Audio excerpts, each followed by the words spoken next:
This is my unpopular opinion, but some women just literally aren't good friends. Well, some men aren't good friends. I remember there was this guy that was posting on Facebook, and he was talking about how, like, you know how like women be exposing each other, like posting each other underwear on Facebook and stuff like that, which is ridiculous.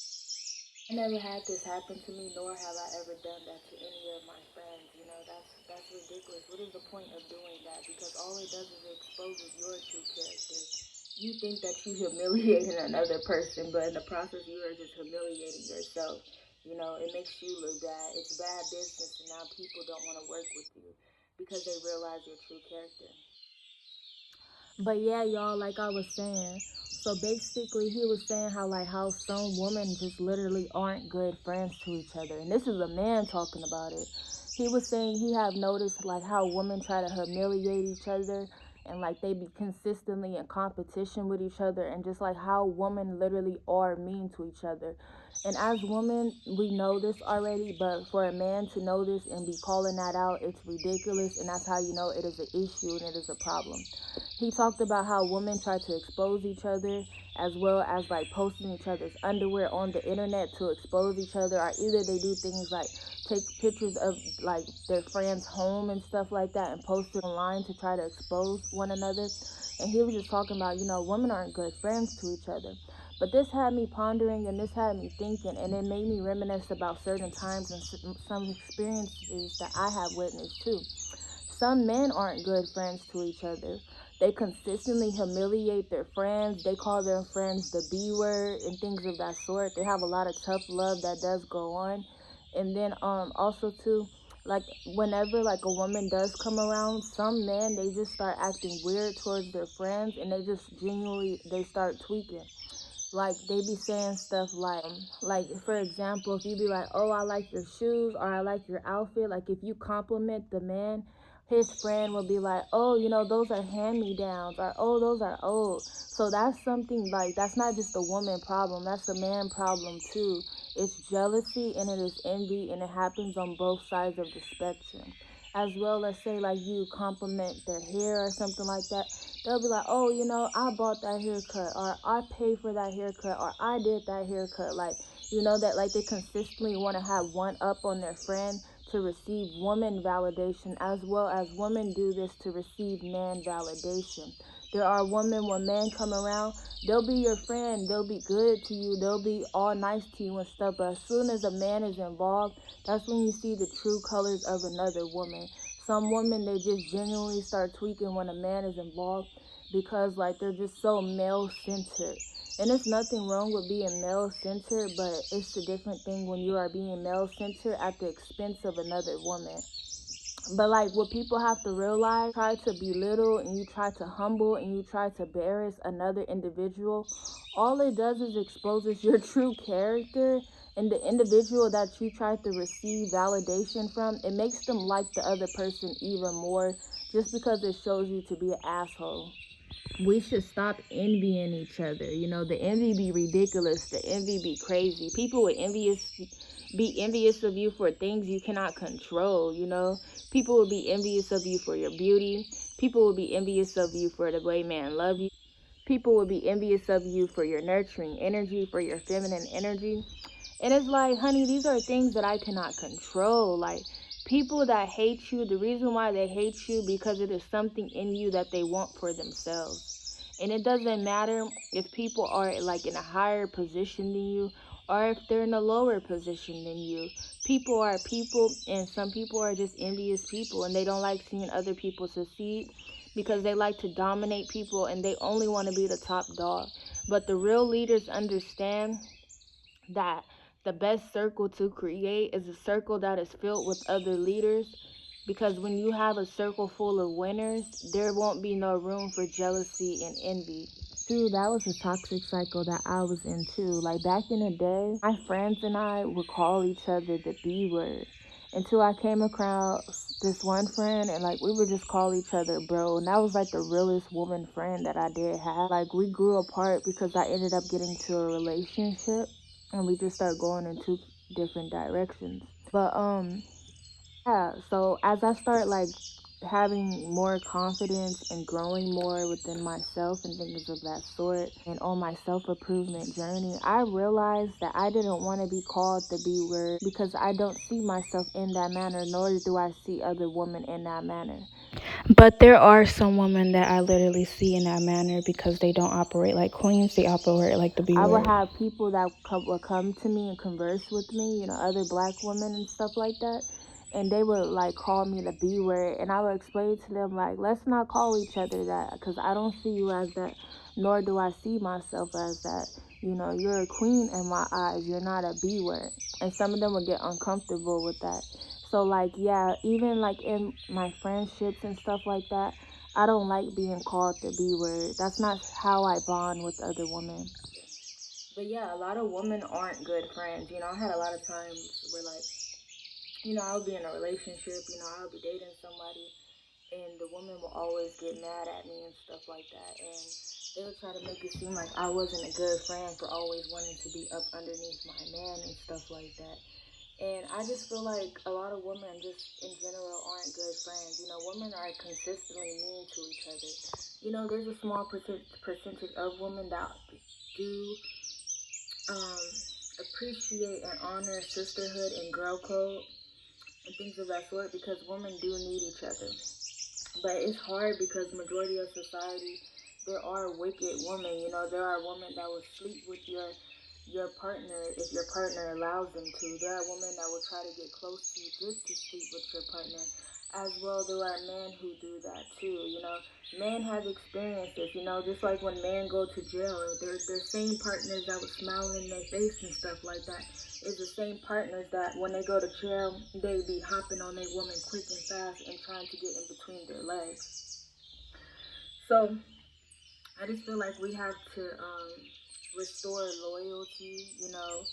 People don't value loyalty nowadays. And when I speak about these morals and these things, people make it seem like I am speaking in a foreign language. When I speak about how, people should treat each other with compassion, when I speak about racism and oppression and suppression, people act like I am speaking a foreign language. And even when I do call out racism and stuff like that, it's still my people who are fighting me too. My people are fighting me too because they're ignorant and they're still lost. So, all I can do is just, forgive them and, still have an open heart, but just keep it pushing because I see them for who they are and where they are in their soul evolution journey. But yeah, some women just literally aren't good friends. They won't allow other women to be beautiful. They feel intimidated with your beauty. They always have to compete with you. It was easier for me to make friends before I had my spiritual awakening. Now that I have my spiritual awakening, I see like the slightest things that people try to do and get away with. As well as a lot of people, they aren't genuinely friends. They are only friends for the aesthetic, or either they are only friends because they are codependent and they don't want to be alone. But they're not genuinely friends, and they sit up and talk about each other, or either they will try to sleep with your partner, or either they have slept with your partner and they just covered it up.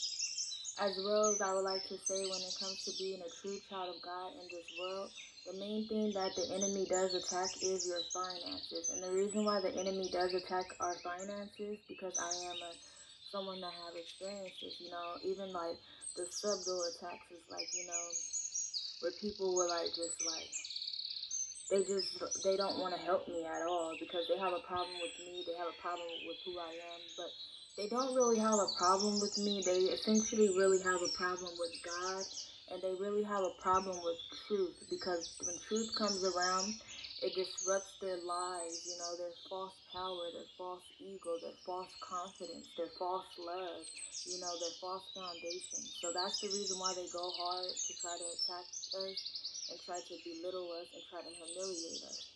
That's because of that. But yeah, they go so hard to take the materials out of our hands because they are intimidated and they know when we create that foundation that it cannot be ruined. Just like the story of the three little pigs and the wolf.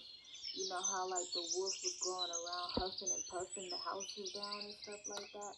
But when it comes to real children of God, when the um when the wolf does come around and huffs and puffs the house down, it's just like the last pig, how the last pig's house was made out of a strong foundation. It was made out of brick, but the other ones, it was made out of like straw and stuff like that.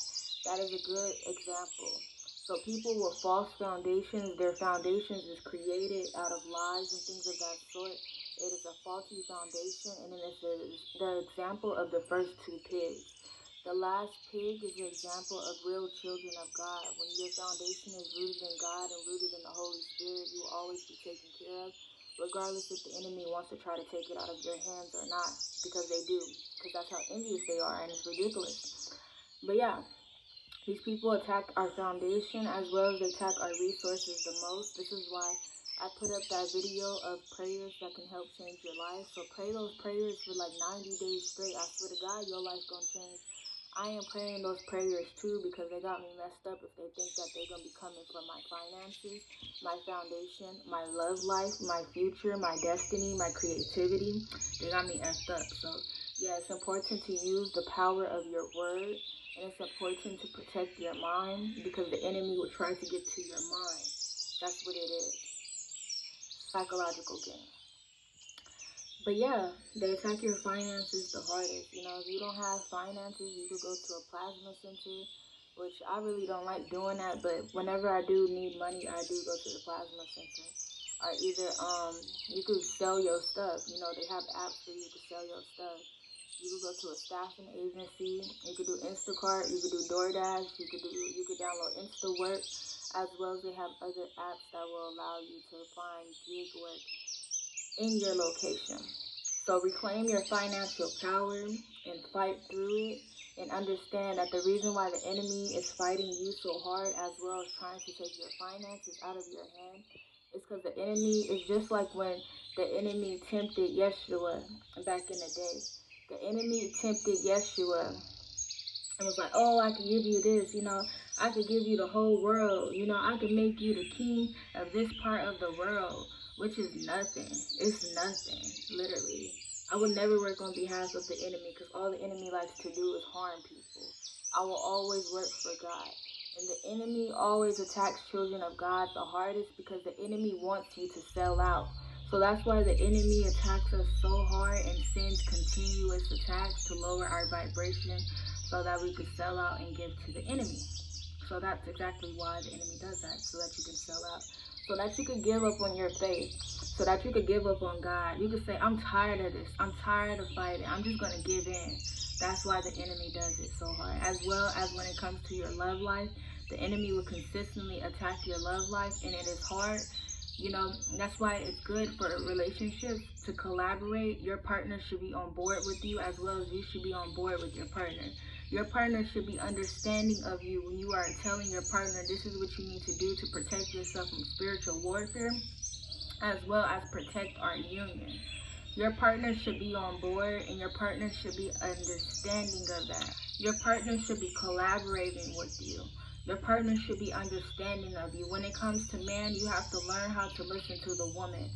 As well as woman, you need to learn how to listen to the man too. But man specifically, you need to learn how to listen to the woman.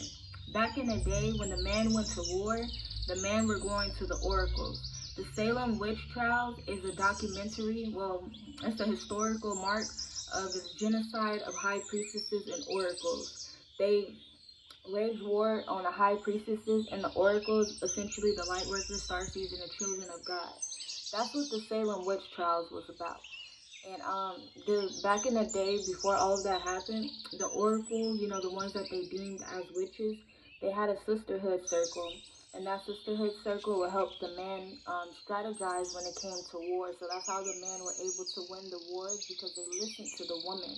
If a woman tells you that somebody is not your friend, if a woman tells you something with pure intentions because she has an intuitive feeling and an intuitive nudge, you have to listen. There's a lot of instances where the woman will tell the man, like, hey, I don't want you to go out tonight, or you shouldn't go tonight. And then something will pop off and something will happen. And the man knew he should have listened to the woman.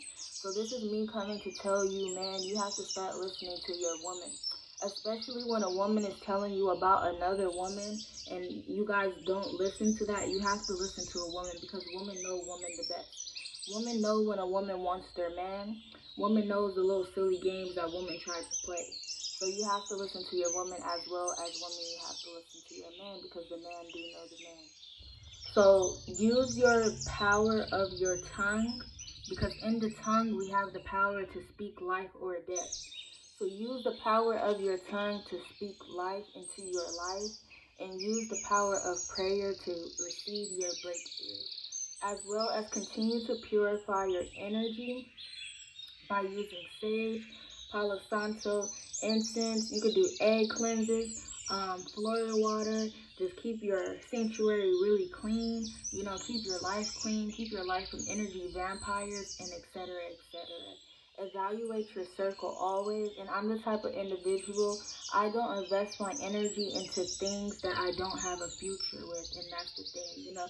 Some people, they just think about short-term things and things of that sort, but I think all the way into the future. If I can't trust you with my future self, then you have no business being in my energy, and that's that.